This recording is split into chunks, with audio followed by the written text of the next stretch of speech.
Ravie de vous retrouver pour cette énergie de la semaine. Voyons voir. Comme d'habitude, toujours le jeu de cartes Points of View.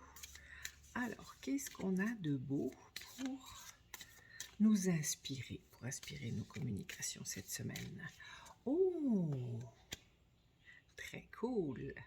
La carte devrait être. Alors, qu'est-ce que devraient être vos communications et qu'elles ne sont pas vraiment? Ça pourrait ressembler à, si on divise la carte en deux, qu'on regarde la partie d'en haut, c'est plus le côté corporatif, je fais comme tout le monde, je me conforme aux normes. Donc je pense que cette partie-là, il n'y a pas grand monde qui n'est pas capable de la respecter ou de la suivre. Par contre, la partie en bas de la photo, c'est le côté délinquant qu'on a tous en nous et jusqu'à quel point vous l'assumez dans vos communications. Donc, jusqu'à quel point vous êtes...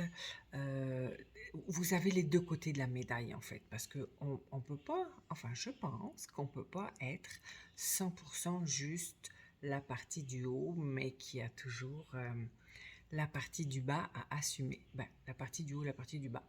Pour le visuel de cette image-là. Donc, ça serait la question pour avancer un pas de plus. Ça serait qu'est-ce qui vous empêche d'afficher votre partie en bas, votre partie délinquante dans vos communications? Il y a probablement une peur ou une résistance ou quelque chose comme ça qui vous empêche de vous montrer 100%, d'afficher 100% de votre facette. Alors, mon Dieu, si je peux vous donner un exemple de mon côté, c'est essentiellement la peur d'être trop intense, trop pas assez comme tout le monde. Donc, à partir du moment où j'ai assumé cette partie-là, ça a été très libérateur pour moi. Puis comment j'ai fait?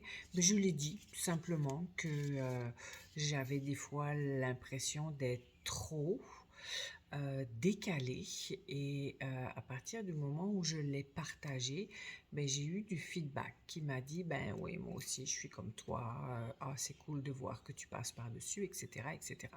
Donc s'il y avait une chose à faire cette semaine, ça serait de connecter avec cette résistance que vous avez à montrer la partie originale de vos communications, de vous, premièrement, qui va automatiquement se refléter dans vos communications. Donc, première chose, la reconnaître, puis peut-être deuxième chose, la partager. Puis vous allez voir ce qui arrive. De toute façon, comme je dis toujours à mes clients, on n'est pas des chirurgiens, on n'opère pas à cœur ouvert. Donc, testez, puis voyez ce que ça donne et n'hésitez pas à partager ce que vous avez découvert. Donc, voilà, c'est tout pour cette semaine. Bonne communication. N'hésitez pas à vous inscrire à la chaîne pour recevoir les nouvelles vidéos tous les lundis. Et on se retrouve lundi prochain. Bonne communication!